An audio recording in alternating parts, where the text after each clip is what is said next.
Bonjour et bienvenue dans ce nouvel épisode de Celebrity.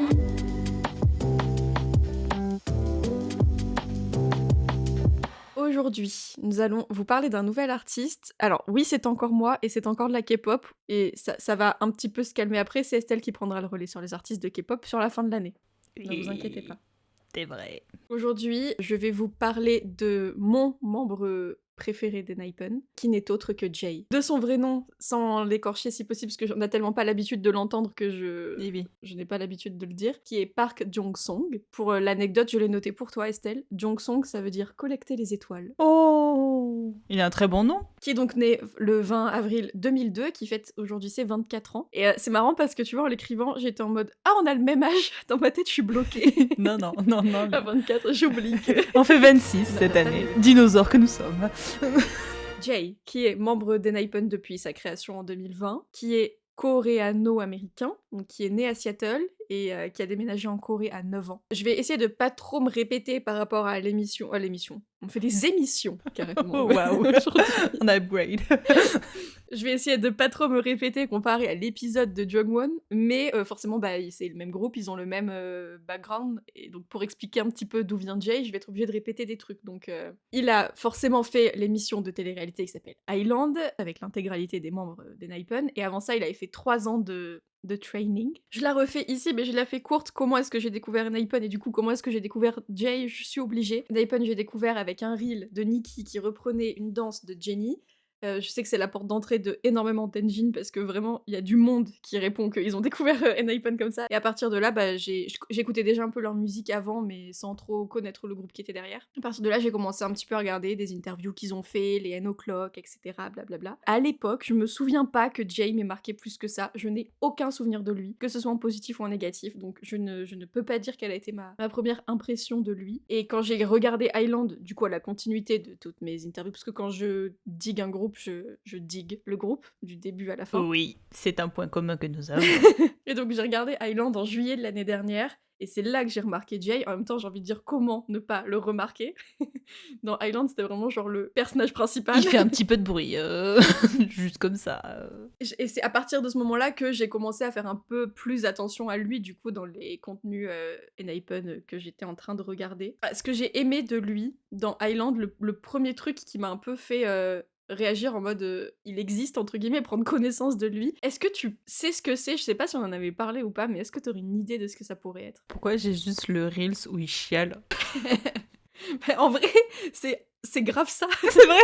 Voilà. J'ai plus le contexte, mais je sais que... Le contexte, c'était un des membres qui s'était fait éliminer, mais même pas vraiment éliminer, genre juste retourner dans la phase en dessous, quoi. Ok. Je crois. Alors, ma réponse, c'était pas cet extrait-là en particulier, mais c'était... il montrait vachement sa vulnérabilité, et ça ressortait, je pense, parce que c'était un moment où il manquait beaucoup de confiance en lui, et ça ressortait un peu malgré lui, mais bon, c'est ce qui ressortait quand même. C'est celui qui montrait le plus ouvertement que il vivait mal l'émission, et que l'émission était difficile pour lui. Bah forcément, ça a généré des moqueries, il s'est fait moquer pour ça pendant longtemps, mais en vrai, quand tu regardes, l'émission était tellement dure que c'est hyper logique qu'il ait pété des câbles comme il a pété des câbles dans l'émission, tu vois. Et c'est juste que il a créé des scènes assez mémorables. C'est un truc que j'ai du mal à comprendre, tu vois, genre comment tu peux reprocher à quelqu'un juste, genre dire oh mon dieu, t'as montré tes émotions. Après, de ce que j'ai vu, c'est pas, les gens ne lui reprochaient pas d'avoir ressenti des choses, mais c'était plus la manière dont il exprimait qui était ultra dramatique et en vrai qui est marrante. La photo ou le gif où il pleure, c'est marrant. Parce que la manière dont il le fait est drôle. Après, il y en a plein qui ont pleuré. Je crois que c'est Hee-sung quand Jungwon allait se faire éliminer. Au début, il n'en menait pas mieux. Hein. C'est juste qu'il pleure de manière moins dramatique et du coup, ça en a pas fait même. Et... Petite anecdote que j'adore, et encore plus maintenant qu'on est en train de vraiment dig dans BTS. BTS était venu les voir, parce que c'était le gros groupe, c'était le gros groupe de Hybe à l'époque, lol. Ça reste. C'est toujours le gros groupe de Hybe.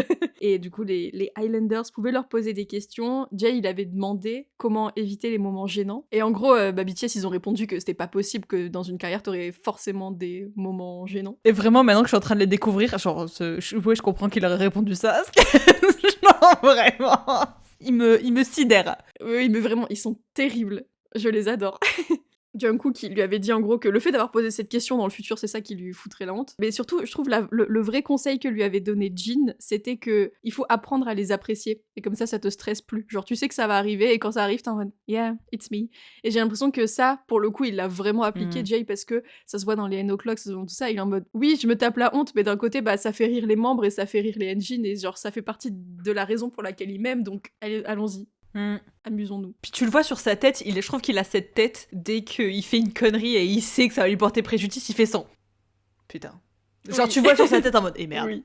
Et au-delà de l'anecdote avec BTS, je l'interprète comme le fait qu'il était vraiment pas confiant, il n'avait pas confiance en lui à l'époque et que du coup ça se retransmettait par un besoin de toujours paraître parfait, de pas donner en gros de pas ouvrir la porte à pouvoir être critiqué en faisant des trucs qui pouvaient être jugés ridicules. Jay, il a vraiment mis du temps à trouver une vraie personnalité qu'il avait envie d'affirmer et du coup à pouvoir être confiant et à pouvoir être ancré. Et aujourd'hui, depuis peut-être le comeback de Desire Unleash juste avant, je le trouve justement un peu plus ancré, un peu plus sûr de lui. Je trouve qu'il s'est plus affirmé dans sa façon d'être, oui, notamment en termes de musique. Il impose un petit peu plus sa patte, j'ai l'impression, dans la création, etc. Genre, je me souviens, tu vois, quand j'ai écouté Desire Unleash, je suis arrivée à Helium, j'ai entendu 3 notes, j'étais en mode... c'est Jay. Parce que, à partir des Desire Unleash, je trouve qu'il a vraiment cultivé ce côté très, on va dire, américanisé de lui et très rock. C'est ce qui fait que moi j'aime beaucoup Jay, parce qu'en plus j'adore le rock. N.I.PEN, c'est un groupe où les membres se teasent beaucoup, ils se moquent beaucoup les uns les autres entre eux, mais comme un groupe de potes, quoi. Mais je trouve que eux, vraiment, des fois, ils y vont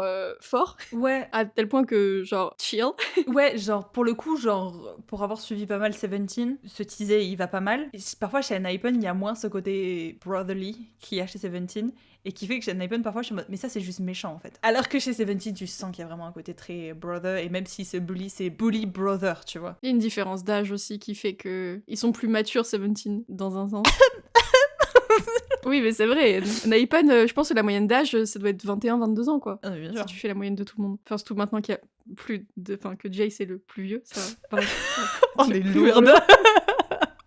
Et du coup, vu que apparemment on a préparé cet épisode en étant connecté intellectuellement, pour changer, j'ai envie de te dire, j'avais écrit que Jay, c'est une des célébrités avec qui j'aimerais partager un dîner. Non, en vrai, je comprends. Pour le coup, je comprends parce que, rien qu'en termes de personnalité, genre de discussion, vision sur le monde, mais même en mode discussion artistique, il a tellement une patte à lui. Ouais. Genre, imagine mais Han et Jay. Mais oui, en fait, j'ai envie de comprendre comment il pense et de voir comment il voit le monde et forcément, surtout avec ce qui se passe en ce moment, de voir sa manière de penser sur l'industrie au global. Vraiment, c'est notre silent protest. Mais oui, du coup, ça fait vraiment partie des personnes avec qui j'aimerais partager un dîner. Et j'avais une question, du coup, que je peux quand même te reposer parce que tout le monde n'aura pas forcément écouté l'épisode. Sur Emma Watson. Toi, si tu devais choisir une personnalité avec qui tu voudrais prendre un café ou dîner, ce serait qui? Il y a Hugh Jackman parce que l'interview qu'il avait fait avec Hugo Décrypte, c'est une leçon de vie. Ce type est une leçon de vie, d'accord? Genre Hugh Jackman, déjà c'est un acteur que je surkiffe, je pense que ça fait partie de mes acteurs préférés, honnêtement. Félix de Stray Kids, évidemment. Même vibe que Hugh Jackman à ce niveau-là, tu vois, genre vraiment en plus, ils sont potes, donc ça va. Parce que pareil, super intéressant, ça fait partie des gens avec qui j'aimerais énormément discuter de ses visions de la vie. Mais franchement, par contre, le gars il s'assoit, je dis tu me retires tout masque, hein. Hop, là, je veux pas de masque, tu me balances, genre toi, on n'est pas en K-pop ici, c'est pas enregistré, là. Je pense que c'est une facette qu'on n'a jamais vue. Ouais. Tant mieux d'ailleurs. Oui. Bah, tant mieux pour lui parce que ça veut dire qu'il se protège, donc voilà. Ensuite, Kate Middleton, pas parce que genre je suis fan de la monarchie anglaise, pas du tout, mais parce que c'est une femme qui est extrêmement inspirante, je pense, dans ses choix de vie. Parce que justement, elle a une vie qui est extrêmement codifiée, elle a dû lâcher beaucoup de choses, elle a grandi dans certains milieux, et je trouve que ça serait extrêmement intéressant de comparer, par exemple, ces milieux-là à un milieu type Hugh Jackman ou un milieu type Félix. Je pense qu'il y a beaucoup de choses, pareil, de leçons de vie à apprendre de ses choix, sans dire que tu soutiens forcément, genre, tout ce qui est monarchie, etc., etc., etc. Mais parce que je pense que Kate Middleton est quelqu'un de très très intéressant avec qui discuter. Et toi, du coup, à part Jay, qui? Je sais pas. J'ai pas réfléchi. Là, comme ça, à chaud, sans avoir eu le temps d'y réfléchir, je pense que le top one, c'est Chan. Parce que je veux comprendre comment le cerveau de cet homme fonctionne. Je suis curieuse vraiment j'ai regardé plein d'interviews, mais notamment une. Vraiment, enfin, j'avais qu'une envie, c'était d'être assise à côté et de participer à la conversation, quoi. Je pense que c'est une des stars qui m'intrigue le plus sur... et pareil, un peu comme Félix, tu vois, genre qui est-ce qui peut être en dehors de la personne qu'on voit nous. Et en troisième, Non, franchement, je sais pas. Là, comme ça me vient pas. Mais en tout cas, Jay, oui. De finir sur ça, ce que j'adore aussi chez Jay, c'est le fait que c'est un vrai musicien qui joue de la guitare, qui adore jouer de la guitare, qui a un style à lui qui a l'air incroyable, même si on le voit pas vraiment beaucoup. On voit des bribes, quoi. C'est ça, et je le dis, mais je veux porter de l'œil à personne. J'aimerais beaucoup voir ce que donnerait une carrière solo de Jay. Enfin, pas forcément une carrière solo, juste un album solo de Jay. Tout en restant dans son groupe, hein. Mais voilà, ça veut pas dire qu'il faut l'enlever du groupe, hein. C'est juste, Voilà. si jamais il devait écrire et produire une chanson pour lui, interprétée par lui, je serais curieuse de voir ce que ça donne. Mais dans Enhypen, s'il est heureux, il est super aussi. Oui. Hein. Et aussi, ce que j'adore chez Jay, c'est sa voix. Et je pense que c'est ma voix overall préférée, de tout chanteur confondu. Ah ouais? Ah, ça, j'aurais pas dit, tu vois. Parce que je sais que Jungwon, dès qu'il chante, t'es en mode... Oui. Oh. Oui, mais Jungwon, elle est plus comme Ayen. Tu sais, elles sont singulières, leurs voix. Écoutez, que ça, au bout d'un moment, c'est genre... c'est too much, je sais pas comment dire. Alors que Jay, c'est doux tout le temps, partout. Enfin, oui, c'est... Oui. Oui, mais je comprends. Pour conclure, je pense qu'il peut juste se ranger dans la ligne de mes bias avec une énergie calme, stable, comme l'intégralité de ma bias line. Et ce que j'aime bien surtout, c'est que aujourd'hui il est ancré, mais surtout avec, de par son évolution, une trace de tout le chemin qu'il a parcouru pour y parvenir. Et ça, je trouve ça vraiment très beau. Et c'est assez inspirant. Enfin, je me reconnais beaucoup en ça, surtout en ce moment où je suis vachement dans une phase d'introspection et tout, et où je vois ce chemin-là, et j'étais en mode, ok, je vois. Merci Jay de montrer que le chemin est là et qu'il existe, et que c'est normal de toujours chercher sa voie, et qu'en fait, on la cherchera toujours un petit peu parce qu'on évolue. Ça, c'est une des choses aussi que j'aime beaucoup chez Jay, c'est toute l'évolution qu'il a, et j'ai extrêmement hâte de voir où il va aller.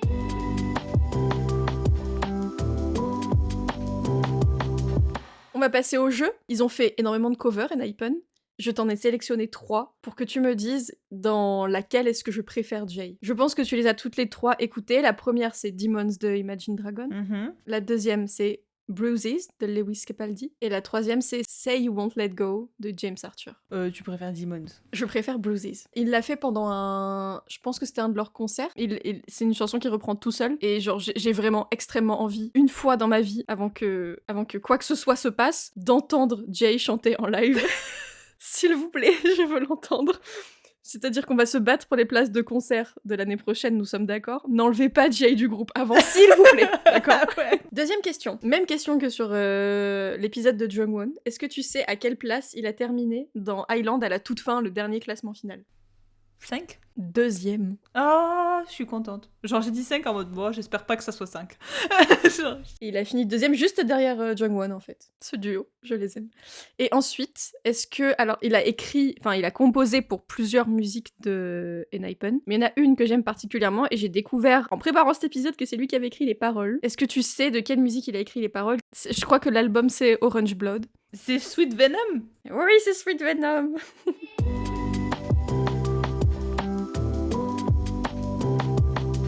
Mes recommandations, la première, La Divine, qui est la cover de Always, qui est une chanson de Bon Jovi originale. Monsieur, matin, midi et soir, je l'adore. Elle est que sur YouTube, donc c'est vrai que je l'écoute pas énormément parce que le fait d'aller écouter de la musique sur YouTube, c'est pas instinctif comme sur Spotify, quoi. Je peux être sûre que j'ai une petite playlist sur YouTube de trucs en mode unreleased, et que si je lance cette playlist-là, il y a forcément Always qui passe dedans. Je l'adore. Deuxième recommandation, c'est leur performance à Coachella de l'année dernière, spécialement sur Brought the Heat Back. Il fait une high note du futur en live comme ça, genre monsieur, limite je crois plus haute que sur la version enregistrée, quoi. La dernière recommandation qui est une cover instrumentale de je ne sais plus quelle chanson qu'ils ont fait lors des Mama 2025, avec notamment Kai et Bomgyu de TXT. Ah oui. Et voilà, c'est mes 3 recommandations de Jay. Manifesting without manifesting, je veux des chansons solo de Jay.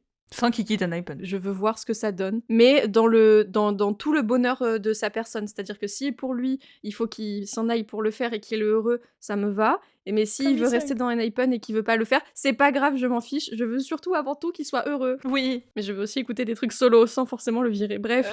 Il y a juste un milieu, quoi. Voilà. Exactement. Et voilà pour notre petite série de célébrités du mois d'avril qui se termine. On vous retrouve le mois prochain, donc en mai, pour un épisode. Oui. N'hésitez pas à nous laisser des petits commentaires. Et on a fait une vidéo aussi sur Jungwon, si jamais vous êtes des engines et que ça vous intéresse. On vous dit dans une semaine tout pile, du coup, pour le prochain épisode mensuel de la thérapie. Des bisous. Bisous.